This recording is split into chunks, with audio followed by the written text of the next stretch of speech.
अस्सलाम वालेकुम व्यूवर्स, आज की इस ऑनलाइन लर्निंग सीरीज़ की दूसरी वीडियो में मैं आपको बताने वाला हूं कि डोमेन और होस्टिंग क्या है।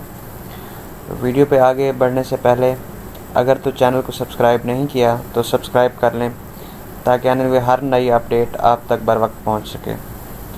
तो सबसे पहले हम डिस्कस करेंगे कि डोमेन क्या है और दूसरे नंबर पे हम डिस्कस करने वाले हैं कि होस्टिंग क्या है, डोमेन का वेबसाइट में क्या किरदार होता है और होस्टिंग का वेबसाइट में क्या किरदार होता है।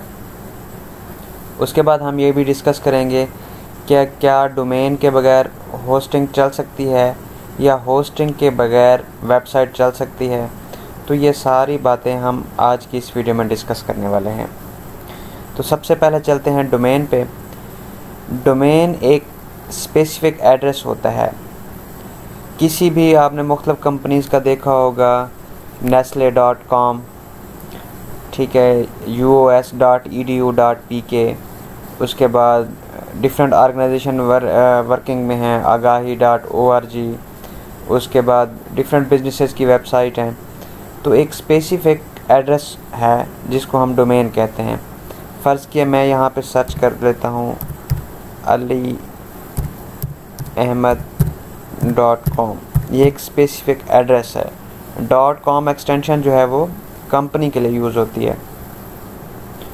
अब यहाँ पे हमारे पास जितनी भी अवेलेबल ऑप्शंस होंगे वो यहाँ पे आ जाएंगे और उनकी प्राइस भी यहाँ पे शो हो जाएगी।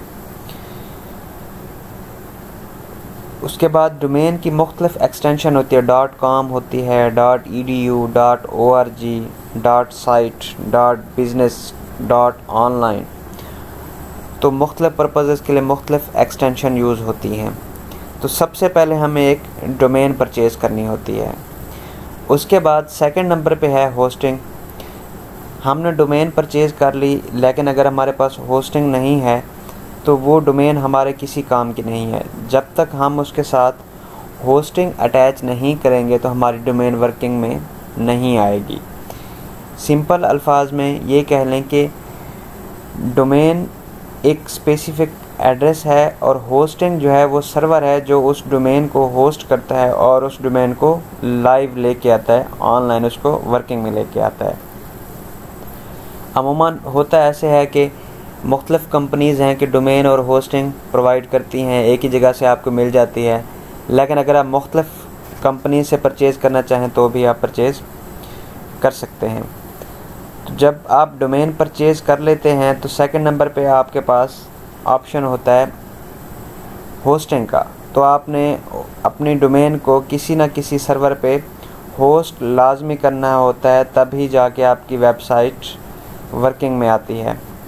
तो आप जब भी किसी कंपनी से, किसी वेब होस्टिंग कंपनी से होस्टिंग परचेज़ करते हैं तो आपको एक स्पेसिफिक यूज़र नेम और पासवर्ड दिया जाता है। जिस तरह के लास्ट वीडियो में आपको मैंने फ्री डोमेन वाली वीडियो में बताया था कि वहाँ पे आपको यूज़र नेम और पासवर्ड मिल जाता है और उस यूज़र नेम और पासवर्ड को लॉगिन करते हुए आप अपना पोर्टल जो है वो ओपन कर सकते हैं। उसे कहते हैं सी पैनल आप ओपन कर लेते हैं और उसमें जाके आप अपनी डोमेन को होस्ट करते हैं। तो जब आप डोमेन परचेज़ कर लेते हैं तो आप होस्टिंग अकाउंट में आ जाते हैं। तो इस तरह का आपके पास एक सी पैनल ओपन हो जाता है। सी पैनल, अब इसके साथ मैंने एक डोमेन अटैच की हुई है hope.edu.pk। तो जब आप अपनी कोई भी वेबसाइट परचेज़ करते हैं, कोई भी आपका स्पेसिफिक एड्रेस है, डोमेन है, तो आप इसके साथ अटैच कर सकते हैं। यहाँ पे आपको डोमेन्स का ऑप्शन मिल जाता है। डोमेन वाले सेक्शन में यहाँ पे आके आप जो भी आपकी डोमेन है आपने परचेज़ की है अपने, अगर तो आपका जो होस्टिंग अकाउंट है वो ऐड ऑन डोमेन्स को सपोर्ट करता है और मल्टीपल डोमेन्स आपके पास अकाउंट में सपोर्टेड हैं, तो यहाँ पे आके आप उसको ऐड डोमेन करके उस डोमेन को जो आपने परचेज़ की हुई है उसको ऐड कर सकते हैं। लेकिन डोमेन को ऐड करने से पहले हर होस्टिंग सर्वर के अपने नेम सर्वर्स होते हैं जिनका डोमेन के पास डोमेन के पोर्टल में अपडेट होना लाजमी है। तो जब तक आप नेम सर्वर्स डोमेन के अपडेट नहीं करेंगे, आपकी डोमेन cPanel के साथ कनेक्ट नहीं होती और आपका होस्टिंग अकाउंट जो है वर्किंग में नहीं आता। DNS सर्वर कनेक्ट करने पे एक तफसीली वीडियो इंशाल्लाह जल्द अपलोड की जाएगी ताकि आपको उसको समझने में आसानी हो। जो ही आपके DNS सर्वर अपडेट हो जाएं, DNS सर्वर अपडेट होने के बाद आपने डोमेन्स में आना है। डोमेन्स में आके आपने उसको अपडेट करना है, यहाँ पर डोमेन्स ऐड करनी है। जब आप डोमेन ऐड करेंगे तो आपके पास जिस तरह यहाँ पे ये आप देख रहे हैं मल्टीपल आपको सब डोमेन्स शो हो रही हैं, तो यहाँ पे आपको वो मेन डोमेन शो होना स्टार्ट हो जाए। जिस तरह ये एक मेन डोमेन है, ठीक है, बाकी इसकी सब डोमेन्स हैं।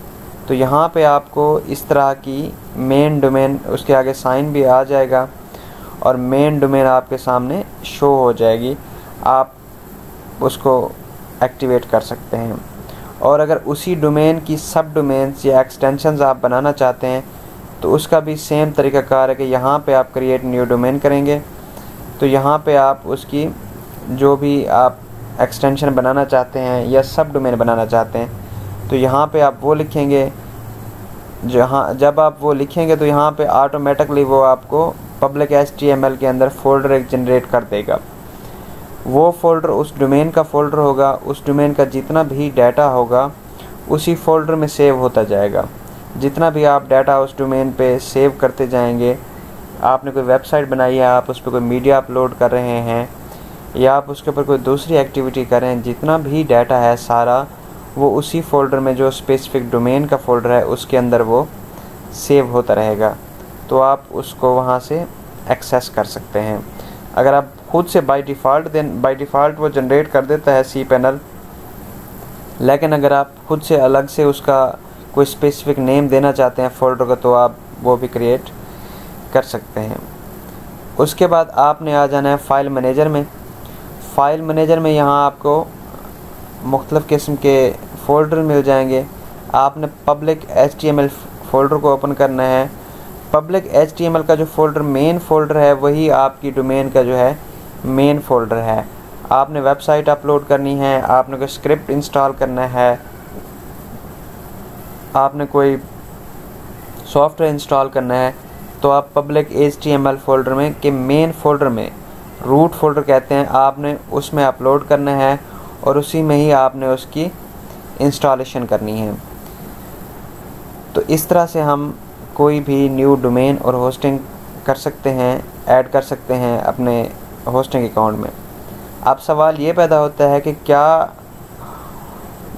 होस्टिंग के बगैर डोमेन चल सकती है? तो बिल्कुल भी नहीं। जब तक आपकी होस्टिंग नहीं होगी आपकी डोमेन वर्किंग में नहीं आएगी और आपकी डोमेन लाइव नहीं शो होगी किसी को भी। दूसरा सवाल ये कि अगर तो हमारे पास होस्टिंग है और डोमेन नहीं है तो क्या वो कारआमद है? जी बिल्कुल नहीं। जब तक आपके पास डोमेन ना हो तो आपकी होस्टिंग आपके किसी काम की नहीं है, उस पर आप लाइव नहीं जा सकते हैं। तो डोमेन और होस्टिंग दोनों एक दूसरे के लिए लाजिम हैं और दोनों का होना लाजमी है। जब तक दोनों डोमेन और होस्टिंग नहीं होंगी तो कोई भी वेबसाइट रन नहीं होती। इंशाल्लाह नेक्स्ट वीडियो में cPanel के बारे में और होस्टिंग अकाउंट के बारे में तफसीली वीडियो फराहम की जाएगी।